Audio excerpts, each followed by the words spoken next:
계속 이어서 하면요. 요게 아까 제가 말씀드린 그 주요 포트하고 서비스인데 사계층에서 시험 문제 정말 나올 확률이 되게 높은 부분 중에 하나인 거죠. 그래서 보시면 아시겠지만 어떻게 외우냐면 FTP 포트는 20번과 21번을 사용한다. 텔넷은 23번 사용한다. SMTP는 25번 사용한다. 요거 다 싹 외워야 돼요. 사실 더 외워야 돼. 왜냐하면 너무 자주 나왔던 부분이니까 이제 그 출제하는 사람들이 모르는 포트들을 내기 시작하거든요. 그렇잖아요. 근데 어쨌거나 요거 싹 외우면 하나 모른다고 하더라도 어차피 내가 아는 거 찍으면 되니까 뭐 그런 원리. 그러니까 이건 무조건 헷갈리면 안 돼. 이거는 무조건 아셔야 되고, 그리고 이제 중요한 건 뭐냐면 FTP가 뭐라는 놈인지, 텔넷이 뭐라는 놈인지, SMTP가 뭐라는 놈인지, DNS가 뭐라는 놈인지 딱 알아주셔야 돼요. 이 표는 되게 간단하게 돼 있지만 시험 문제가 나올 수 있는 어떤 그 구멍들이 되게 많아요. 이거는 무조건 숙지하셔야 돼요. 자, 하나씩 볼까요? 자, FTP는 아시죠? 파일 전송 프로토콜이고, 보시면 아시겠지만 데이터를 전송하는 포트하고 그러니까 제어 신호를 보내는 포트가 틀려요. 이렇게 요거 이렇게 정리하시고, 텔넷 원격지 접속해가지고 뭔가 실행할 수 있는 거 얘기하는 거죠. SMTP 요거 SMTP하고 그 다음에 팝3하고 IMAP은 쌍으로 같이 외우셔야 돼요. 이렇게 이 세 개는 같이. 요거는 다 이메일 관련된 놈이고요. 이메일 관련 프로토콜이에요. 그래서 어떻게 외우시냐면 이렇게 외우시면 돼요. 이게 시험 문제 실제 나온 거예요. 메일 서버가 이렇게 있어요. 메일 서버 이렇게 있고, 그 다음에 이렇게 메일 클라이언트가 이렇게 있어요. 메일 클라이언트가 이렇게 있어요. 자, 메일 서버끼리 통신을 주고받겠죠? 메일 서버에서 메일을 내려받겠죠? 메일을 이렇게 보내겠죠? 자, 보세요. 여기에 SMTP 사용해요. 여기에 SMTP 사용해요. 메일을 내려받을 때 두 개로 내려받을 수 있는데 팝3를 사용하거나 아니면 IMAP을 사용할 수 있어요. 차이가 있겠죠. 그럼 메일을 내려받을 때 필요한 프로토콜이에요. 팝3하고 IMAP이 있어요. 어떤 차이가 있냐면 팝3는 서버에 메일을 안 남겨요. 그리고 IMAP은 서버에 메일을 남겨요. 왜 남기냐면 복사본으로, 백업용으로 남기는 거예요. 어떤 느낌인지 아시겠죠?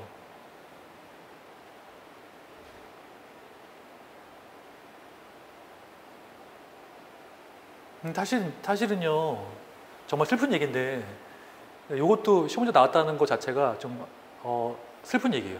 이번에 2018년도에 나왔거든요. 근데 이제 얘는 한물 갔어요. 왜 한물 갔냐면 우리가 실제 사용하는 프로토콜은 얘가 아니에요. 뭘 사용해요? HTTP 사용하죠. 네이버 메일 다 HTTP인데, 지메일 다 HTTP인데, 그렇잖아요. 이런 걸로 사용하는 게 아니라 내가 웹에 접속해서 HTTP를 이용해가지고 메일 읽고 메일 쓰고 막 하잖아요. 옛날 거, 지금 현재 방식인 거죠. 그래서 제가 얘기했잖아요. 과거이지만 시험 문제가 안 나오지 않는다니까. 시험 문제 내긴 좋죠. 왜냐하면 헷갈릴 수 있으니까. 여기서 사람들이 여기서 많이 틀렸어요. 여기에서 여기로 보내는 건 SMTP예요. 절대 팝3하고 IMAP이 아니에요. 그리고 왔다 갔다 하는 것도 SMTP고. 이런 거는 시험 문제 내기가 좋죠. 그러니까 현재 추세랑 무관하게 시험 문제 내기가 좋죠. 됐나요? 됐죠? 자, 요거 정리했고 다 그림 그렸죠? 지울게요. 그리고 볼까요? 이렇게 보시면은 DNS죠, DNS.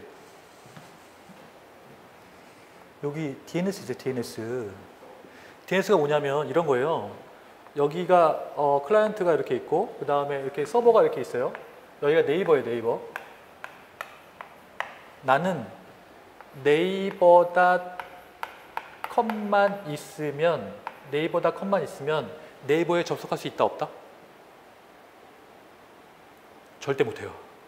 네이버.com은 그냥 이름인 거예요.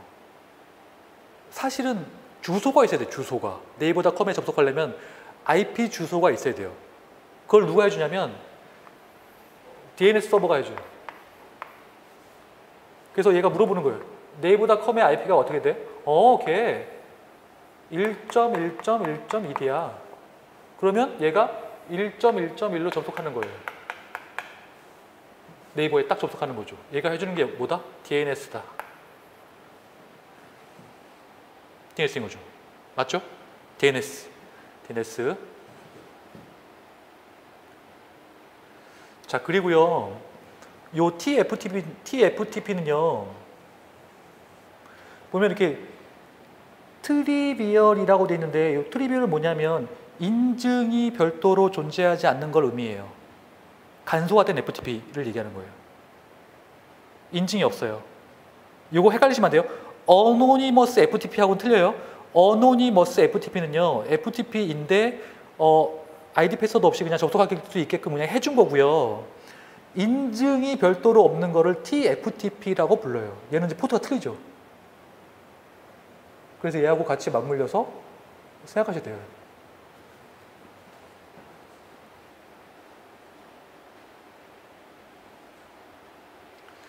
자, HTTP잖아요. 그렇죠? 우리가 웹에 접속할 때 85포트로 접속을 하죠. 그리고 요새는 HTTP로 안 쓰고 HTTPS로 쓰죠. 보안 관련된 거. 아마 제가 기억하기엔 443인가? 이런 식으로 돼요. 이건 좀 제가 한번 확인을 해볼게요. 이런 식으로. HTTP는 80, 그 다음에 HTTPS를 사용하게 되죠. S. 자, 그 다음에 보시면요. 팝3 아까 했고, 그 다음에 RPC는 뭐냐면 내가 원격에 있는 프로그램을 실행할 수 있잖아요. 맞나요? 다른 데 있는 프로그램 같은 것들을 실행할 수 있잖아요. 그러니까 원격, 요게 RPC, 리모트 프로시저 콜인 거고, 넷바이오스 같은 경우에 뭐냐면 내가 그 원격에 있는 프린터를 사용할 수도 있고 원격에 있는 폴더 같은 것들을 볼 수 있잖아요. 그렇죠? 이런 것들을 보여주고 있는 어떤 프로토콜이 넷바이오스인 거예요. 그리고 161번 SNMP.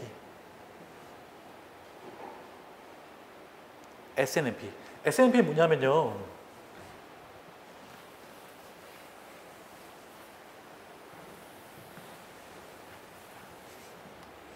SNMP는 잘 아셔야 되는 게 뭐냐면 네트워크 장비 관리하는 놈인데요. 이게 네트워크 장비가 이렇게 있잖아요. 이게 이제 여기 보면은 네트워크 장비들이 이렇게 있어요. 네트워크 장비들이 혹시 네트워크 장비 보신 적 있나요? 네트워크 장비 있죠. 고가 뭐 1000만 원, 2000만 원짜리 네트워크 장비들이 있죠. 얘를 관리를 해야 되잖아요. 그러니까 모니터도 해야 되고 설정도 해야 되잖아요.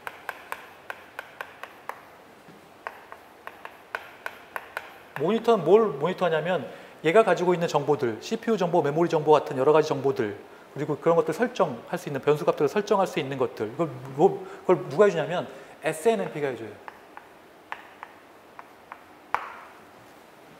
얘는 네트워크 장비.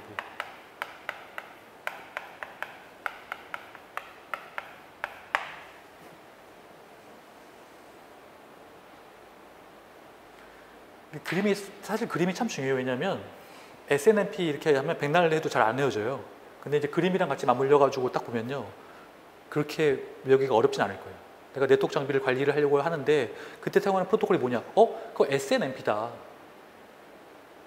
라고 이해하시면 돼요. 됐나요?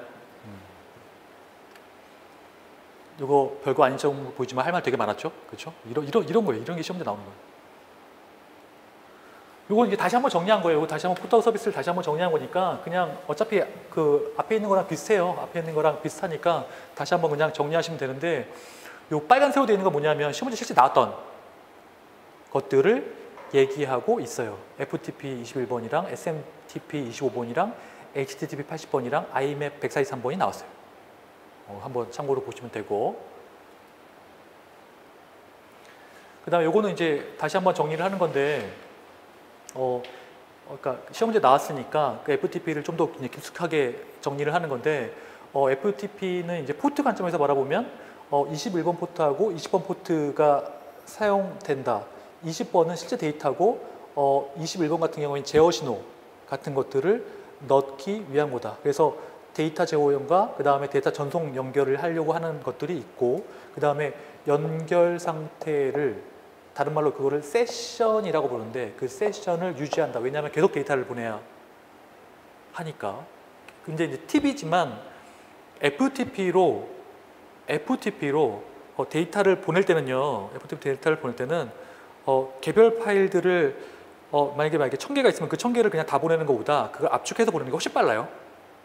왜냐하면 그 1000개가 다 열고 그러니까 연결하고 맺고 끊고 연결하고 맺고 끊고 연결하고 맺고 끊고 해야 되니까 그렇게 하는 것보다 압축해서 한 개의 파일로 보내는 게 훨씬 더 빨리 보낼 수 있어요.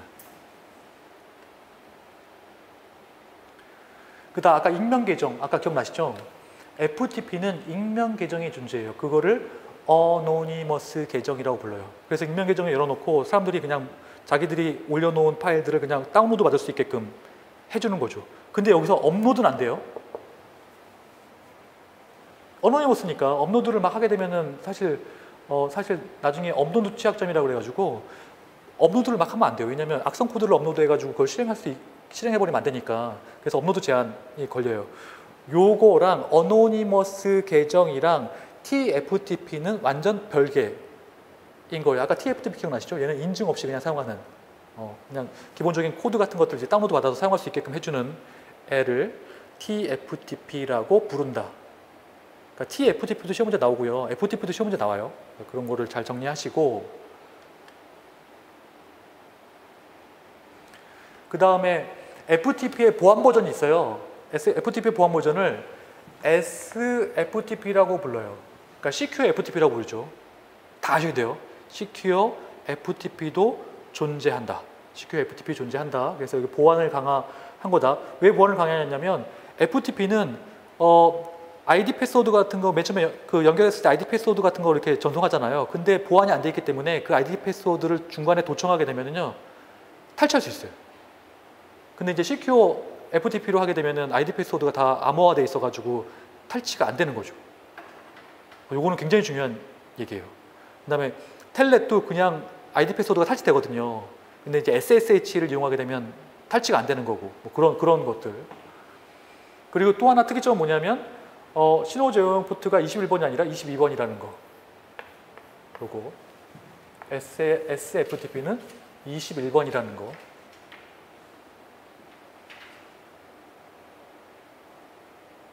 그리고 이제 밑에 있는 내용들은 이따 집에 가시면서 한 번씩 읽어보시면 되는 내용들이고 그렇게 중요한 포인트는 아니고.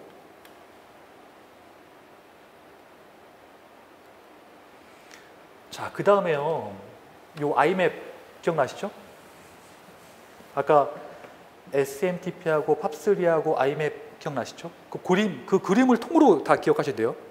그래서 이제 그러니까 그런 관점에서 IMAP을 우리가 한번 조사를 해보면 여기 보면은 메일 서버에서 메일을 읽기 위한 프로토콜 맞죠? 메일 서버에서 메일을 읽기 위한 프로토콜이고 서버 측에 메일 박스를 둘 수 있고 메일을 남길 수도 있다는 얘기예요. 메일을 남길 수도 있고 만약에 그 선이 만약에 대역폭이 모자르면 메일의 헤더만 읽을 수 있다. 본문은 나중에 읽을 수 있다. 뭐 그런 포인트 보시면 되고 그 다음에 팝에는 팝이 있고 팝2가 있고 팝3가 있어요. 뭐 이렇게 다 외울 필요는 없어요. 근데 그냥 그런 종류들이 존재한다는 거고 지금 보시면 아시겠지만 호스트에 직접 접속해가지고 메일 서버에 직접 접속해가지고 메일을 읽지 않고 로컬 메일로 다운로드 받는 거예요. 메일 서버에 메일을 남기지 않는 거죠. 메일 서버에 메일을 남기지 않고 다운로드 받는 프로토콜을 팝이라고 한다. 팝이라고 한다. 여기 보면 팝2하고 팝3 있는데 팝3 포트만 외우시면 돼요. 팝2까지는 너무 갔어. 110번 포트. 팝2는 이제 예전 버전이니까 팝3까지 우리가 이제 보시면 돼요. 이렇게 보시면 된다라는 거고, 이렇게 요 나머지 내용은 집에 가면서 한 번씩 그냥 읽으시면 되는 거고. 그 다음에 HTTP죠. 요거 제가 아까 말씀드린 거예요. 모든 것들이 다 HTTP로 넘어오고 있잖아요. 그죠? 옛날에는 제가 이제 연구실 생활할 때는 그때는 이제 그 팝3 이용해가지고 이렇게 메일 다운로드 받고 막 그랬거든요.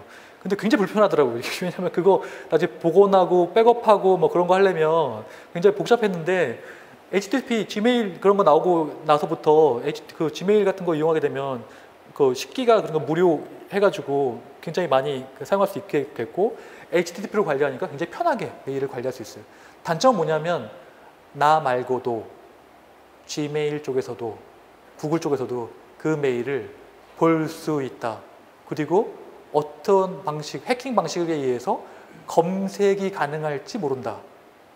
라는 거잖아요. 무슨 얘기냐면 그게 이제 뭐 막혀 있긴 하겠지만 그래도 이제 검색을 그러니까 제가 아는 어떤 교수님은 검색 가능하기 때문에 자기는 그거 사용하기 싫다 막 그런 식으로 어떤 방식으로 뚫어가지고 검색할 수도 있지 않겠느냐라는 개념인 거예요. 왜냐하면 다 서버가 모여있기 때문에.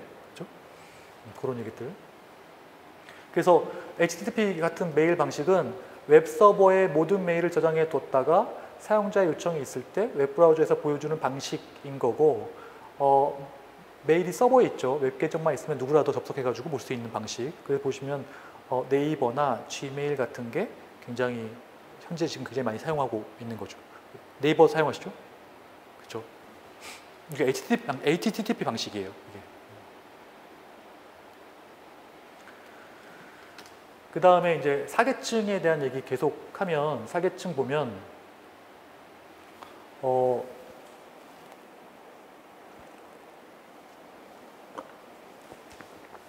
여기 보면 요 명령어 있잖아요. 그러니까 nested NET 명령어가 있는데 nested 명령을 딱 우리가 저런 게 시험 문제 나올 수 있어요. 저런 그 도구 같은 것들, 관리 도구 같은 것들이 시험 문제 나올 수 있는데 저 명령어를 딱 치면 이런 형태로 나눠져요.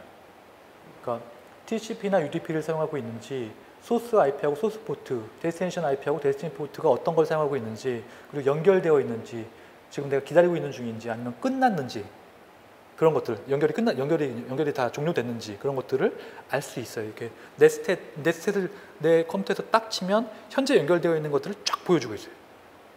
이런 거는요, 전문가들한테 들어가면 사실은 이렇게 불법적으로 연결되어 있는 연결들을 다 차단시킬 수 있어요. 그런 용도로 사용되고 있는 그런 용도로 사용될 수 있다. 그래서 다시 한번 정리하면 네스텟을 사용하게 되면 여기 TCP 어떤 걸 사용하는지, 그 다음에 클라이언트 IP, 그 다음에 포트 번호, 그 다음에 서버 IP, 서버 포트, 그 다음에 연결 상태, 이런 것들을 정리할 수 있다라는 거. 그 다음에 3-way 핸드쉐이킹에 대한 얘기인데요. 이거 보시면 TCP 같은 경우에는 연결을 맺고 전송을 하고 그 다음에 연결을 끊죠. 근데 TCP는 굉장히 신뢰성 있는 프로토콜이기 때문에 그런 연결을 맺는 것도 복잡하고 연결을 끊는 것도 복잡해요. 근데 이제 문제는 뭐냐면 연결을 맺는 과정을 3-way 핸드쉐이킹, 아마 단어는 한번 들어보신 적 있을 거예요. 그러니까 3-way 핸드쉐이킹, 우리가 다시 과거를 소환하면 이제 과거의 대학 때 3-way 핸드쉐이킹 한번 들어보셨을 거예요. 그죠? 근데 문제는 뭐냐면 요 기본적인 것 때문에 요런 것들을 무조건 해야 되는 원칙 때문에 여기에 구멍이 발생해서 공격 포인트가 되는 거예요. 근데 정말 간단하게 설명드리면 이런 거예요. 3-way 핸드쉐이킹이란 클라이언트와 서버가 SYN 패킷을 보내고 SYN 에크 패킷을 보내고 에크 패킷을 보내면 연결을 맺었다고 가정하고 그 다음부터 이제 왔다 갔다 하면 되는 거예요. 그러면 교수님 SYN 패킷은 뭡니까? 이거는 그냥 우리가 연결 개시를 나타내는 연결 개시를 나타내는 하나의 패킷인 거고, 만약에 연결을 끊으려고 하면 핀을 보내면 되는 거고, 어떤 그 약속 같은 패킷인 거죠. 그리고 이제 에크 패킷은 내가 잘 받았다는 걸 알려주기 위한 패킷, 어크날리지 패킷인 거죠. 여기서 어떤 구멍이 생기냐면 이런 구멍이 생겨요. 여기서 클라이언트가 이렇게 보냈죠. 서버가 이렇게 응답했죠. 그러면 클라이언트가 응답을 안 해요. 이렇게. 그럼 계속 대기해요. 언제까지? 올 때까지. 근데 문제가 뭐냐면 요 씬이 많아지면 이걸 다른 말로 씬 플로딩이라고 하는데,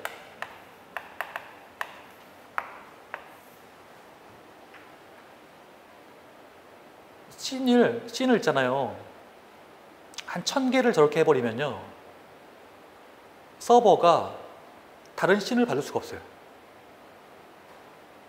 근데 정상이잖아요.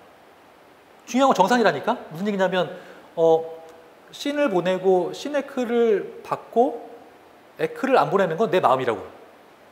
정상적인 방법으로 공격을 한 거예요. 이게 씬 플루딩이에요. 근데 이 공격이 무서운 이유는 뭐냐면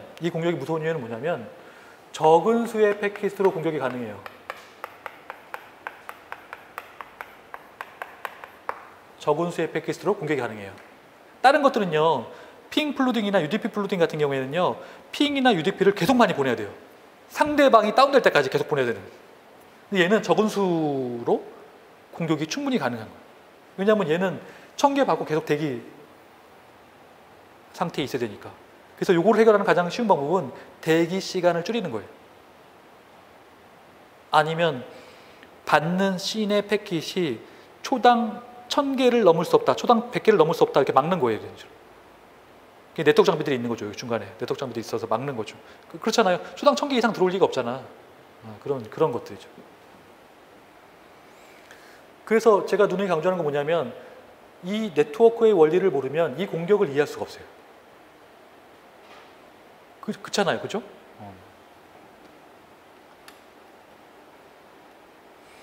그 다음에 TCP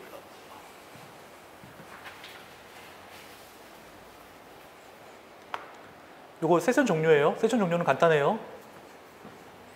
핀, 에크, 핀, 이렇게 보는 거예요. 핀, 에크, 핀, 에크. 연결 종료돼서 딱 끝나는 거죠. 자, 요거는요, 공격 포인트는 없는데요, 이상하게 이용될 수 있어요. 뭘로 이용될 수 있냐면,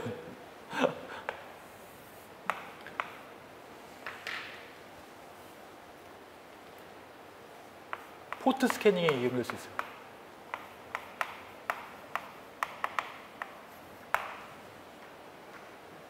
포트 스캐닝, SCANNING. 포트 스캐닝 들어보셨어요? 포트 스캐닝이 뭐냐면 상대편이 가지고 있는 포트가 어떤 게 살아있는지를 파악하는 거예요. 그래야지 내가 공격할 수 있으니까. 너 80번 살아있어? 23번 살아있어? 그럼 나 거기로 공격할 거야. 근데 일단 알아야 되니까. 걔가 클로즈돼 있으면 공격할 수 없어요?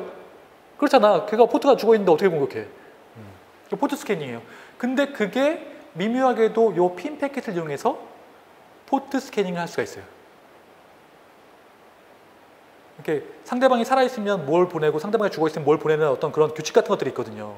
그러면 이제 상대방이 살아있으면 보낼 수 있는 패킷과 죽어있으면 보낼 수 있는 패킷이 다르기 때문에 그걸 이용해서 포트 스캐닝을 할 수 있어요. 이거 원리를 알아야 돼. 원리를 알아야지 이런 것들을 할 수 있는 거예요.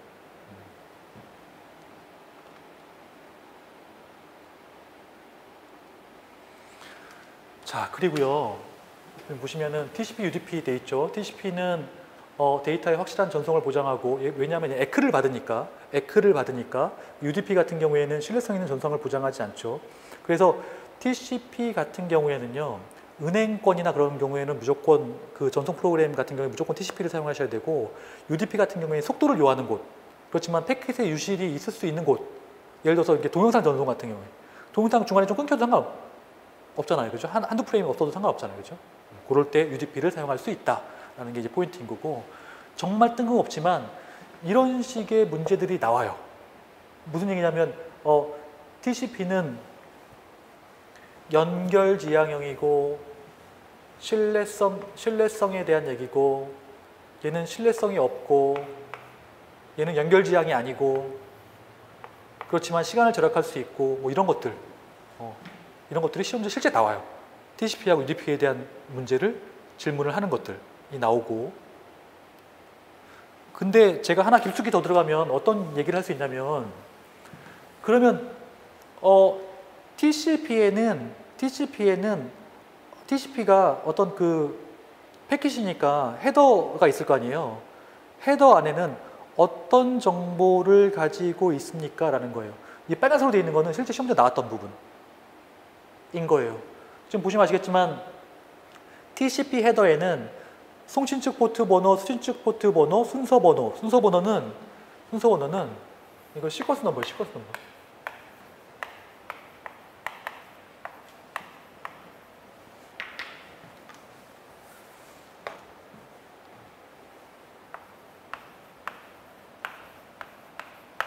시퀀스 넘버, SEQUENC NUMBER, 시퀀스 넘버, 순서 번호, 그리고 에크 번호, 데이터 옵셋, 예약 필드, 리저브 필드, 제어 비트, 여기 보시면 아시겠지만 신 에크 핀 요거죠. 신 에크 핀. 그다음에 윈도우 사이즈, 그다음에 책섬, 어전트 필드하고 그다음에 옵션인데요. 요 시퀀스 넘버는 좀 이따 말씀드리고요. 윈도우 크기 중요해요. 요거 보시면 수신 측이에요. 제가 왜 동그라미 쳤냐면 시험 문제에는 송신 측이라고 나올 수도 있어요. 틀린 지문이에요. 이런 것들이 시험 문제 나온다니까. 윈도우 크기는 수신 측에서 수신할 수 있는 데이터 크기인 거예요. 됐죠? 그리고 이제 순서 번호는요. 어떤 문제가 있냐면 얘가 순서 번호는 사실 그런 거잖아요. 예를 들어서 패킷이 이렇게 있으면 아까 TCP에서 쪼갠다고 했잖아요. 그러니까 그래서 100메가짜리면은 엄청나게 쪼갤 텐데 1600바이트로 쪼갤 텐데 그러면 순서가 1번, 2번, 3번, 4번으로 갈 거 아니에요. 그게 시퀀스 넘버예요. 나중에 조합해야 되죠. 그 번호가 있어야 조합할 수 있는 거잖아요. 1번, 2번, 3번, 4번. 근데 공격은 어떻게 하는 거냐면 그 시퀀스 넘버에 혼란을 주는 거예요. 어떻게 혼란을 주냐면 겹치게 되면요. 만약에 중간에 겹쳐버리게 가짜 패킷을 줘버리면 시퀀스 번호 혼란이 있기 때문에 버리고 다시 재전송을 요구해요. 그러면 서버한테 부담을 주는 거죠. 아니면 같게 만들거나 이런 공격이 세 가지가 있어요. 보잉크, 봉크, 티어드롭. 티어드롭, DROP.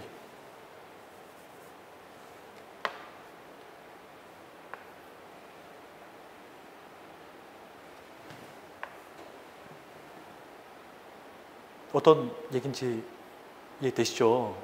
이런 식으로 시험 문제가 나와요. 실제 시험 문제 나오는 거죠. 보잉크, 봉크, 티어드롭. 겹칠 거냐, 처음부터 같게 할 거냐, 중간부터 같게 할 거냐 그런 식으로 정리해가지고. 요건 나중에 우리가 네트워크 관련돼가지고 어떤 공격에 대해서 다시 한번 정리를 싹 할 거예요.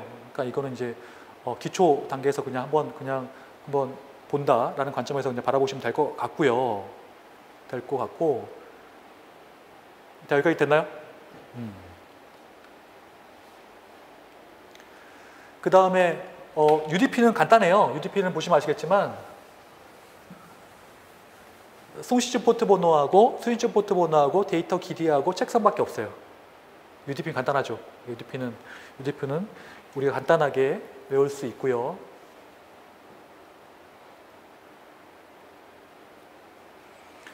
그 다음에 세션 계층. 세션 계층은 아까 제가 동기화라고 말씀드렸고요.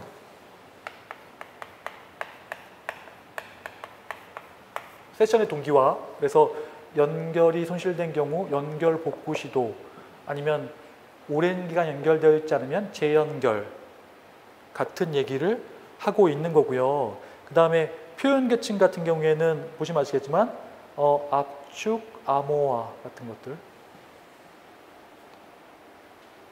됐죠?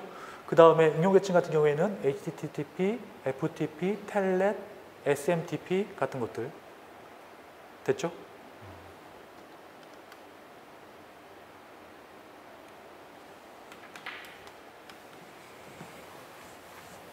이제 여기까지가 네트워크 개요에 대한 얘기고요.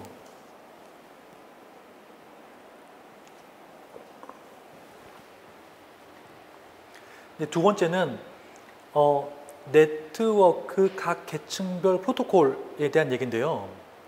각 계층별 프로토콜에 대한 얘기인데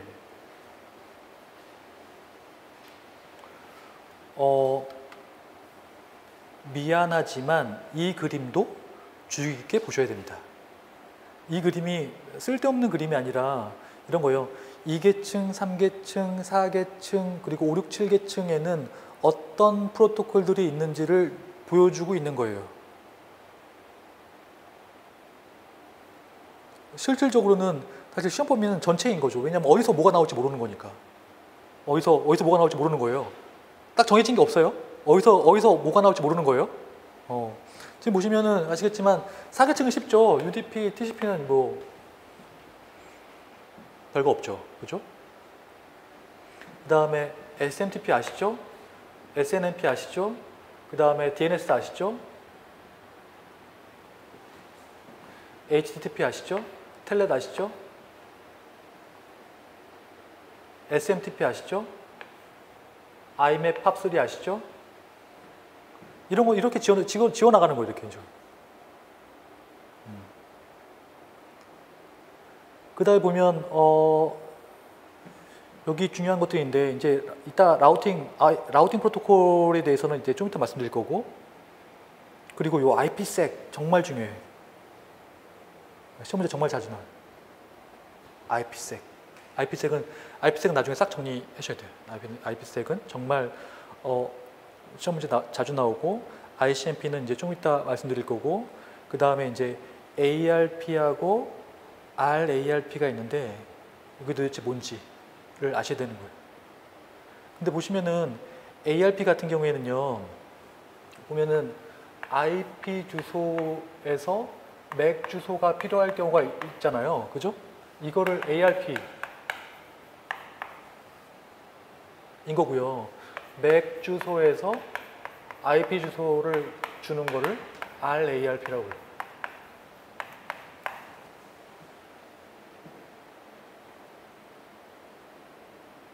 이렇게 시스테매틱한 건요, 무조건 다 숙지를 하셔야 돼요. 그 다음에 레이어 2를 보면 SLIP, PPP 같은 것들이 있다 라는 것들로. 그러니까 이거는요, 시간 되시면요, 그러니까 눈으로 쫙쫙 다 스캔해서 딱 익히셔야 돼요.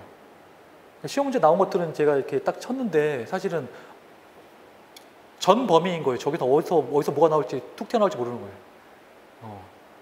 그쵸. 그러니까 사실 그 시험 문제의 경쟁력을 기르는 거는 별거 없어요. 이런 쓸데없는 것까지 다 싹 시간 날 때 딱 숙지하는 거예요. 그게 경쟁력 기르는 거죠. 왜냐하면 사람들은 아는 것만 공부하고 나왔던 것만 공부를 할 테니까요. 어떤 느낌인지 아시겠죠. 그렇게 받아들이시면 되고. 그래서 이제 하나씩 보시면, 이제 하나씩 보시는 거예요. 이제 물리 계층에 있는 것들을 이제 하나씩 보시는 거예요. 이렇게 아까 그 그림을 파헤쳐가지고 하나씩 보자라는 거. 그래서 이제 여기 있는 모든 것들 다 숙지할 필요는 없어요. 숙지할 필요 없고 포인트만 잡으시면 돼요. 포인트. 그래서 물리 계층에 RS232하고 X.25하고 X.21이 있다 라는 건 아셔야 돼요. RS232가 물리계층이 아니라 뭐 3계층, 4계층이다 그러면 틀린 얘기예요. X.25하고 X.21도 마찬가지고. 그리고요, 얘는 RS232는요, 특징이 뭐냐면 시리얼 통신이에요. 시리얼 통신이고, 그 다음에 단거리가 포인트예요. 요 두 가지 포인트만 기억하시면 돼요. RS232.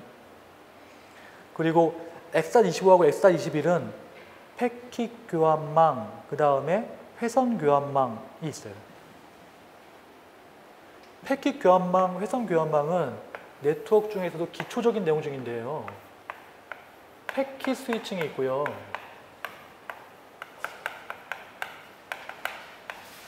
서킷 스위칭이 있어요.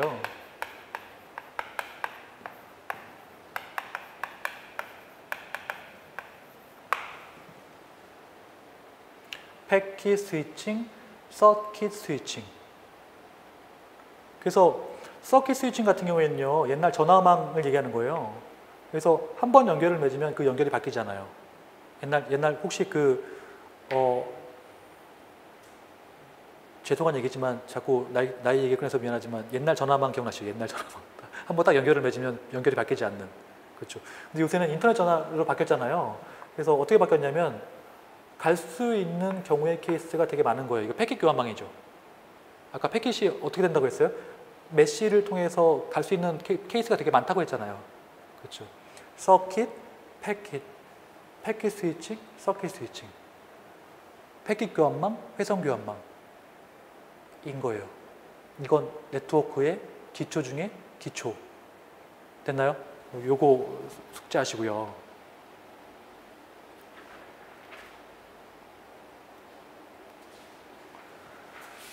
그 다음에 이더넷.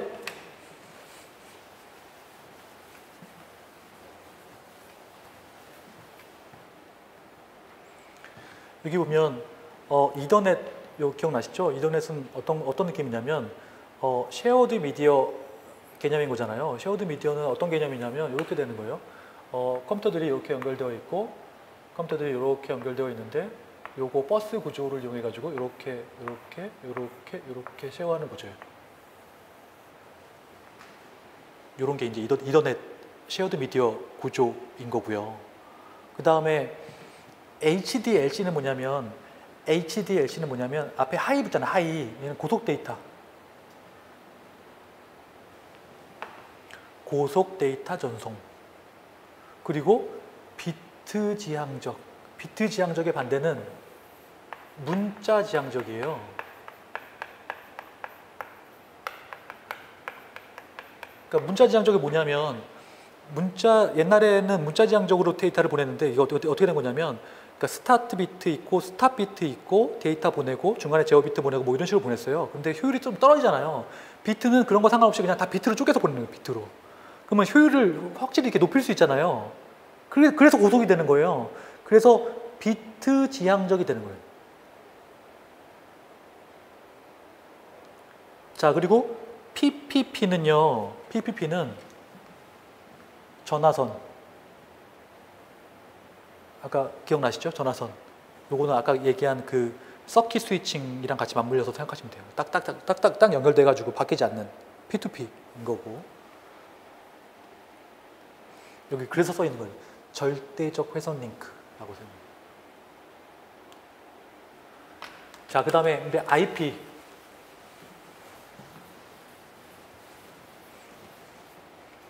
아시겠지만 이제는 아시겠죠? 빨간색으로 되어 있는 거는 시험지에 나왔던 부분들이 적혀 있는 부분들인 거죠.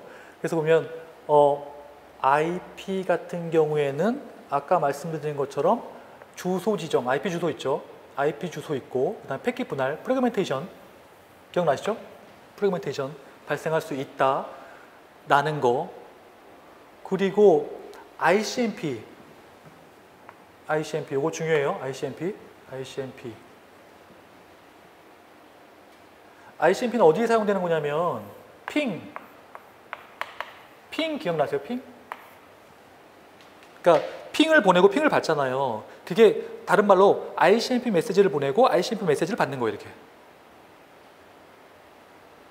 핑을 주고받는다. ICMP 메시지를 주고받는다. 똑같은 얘기죠. 보시면 아시겠지만 네트워크 오류의 보고라든지 네트워크 오류가 뭐냐면 상대방이 만약에 연결이 안 돼, 뭐 이렇게 죽어 있으면 사실 응답이 안 올 거잖아요. 그렇죠? 그런 것들. 그리고 네트워크의 상태 조사 같은 거, 질의 메시지 같은 것들. 근데 요새 이제 핑을 잘 사용을 안 하죠. 왜냐하면 옛날에는 핑을 많이 사용했는데 지금은 이제 핑도 사실 이렇게 핑을 많이 보내면 그것도 서버 부하거든요. 그러니까 저쪽에서 막아놔요. 핑을 보내도 응답을 안 가게끔. 왜냐하면 부하 때문에. 그래서 핑은 의미가 없어요. 핑은 별로 의미가 없는 것들이죠. 그래도 간혹 쓰이긴 해요. 핑. 그리고 IGMP 보면 그룹이 뭐냐면 멀티캐스트 그룹.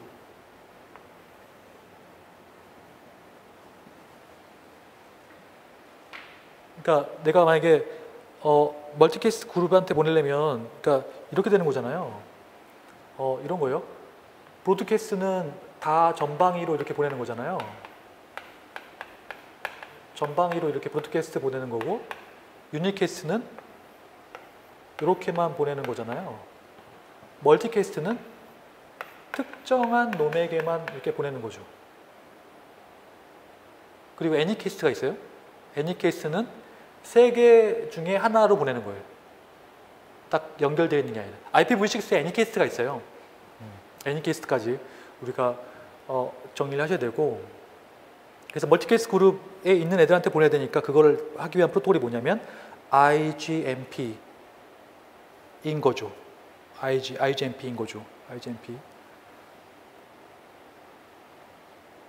그리고 이제 IPsek이 있는데, IPsek을 알려면 우리가 알아야 되는 프로토콜이 몇 개 있어요.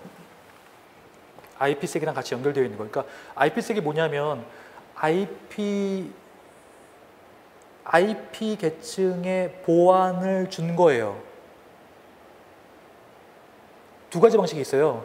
기존 패킷을 그대로 그냥 거기다 더 씌우는지 새로운 패킷으로 만들 건지 뭐 여러 가지 방식이 있는데, 어쨌거나 IP 패킷에다가 보안을 집어넣는 거예요. 인증이나 암호화 같은 것들. 그러니까 이 방식을 하는 방법이 AH가 있고 ESP가 있고 그 다음에 IK가 있는데요. 오늘은 이 용어만 기억해 두시다.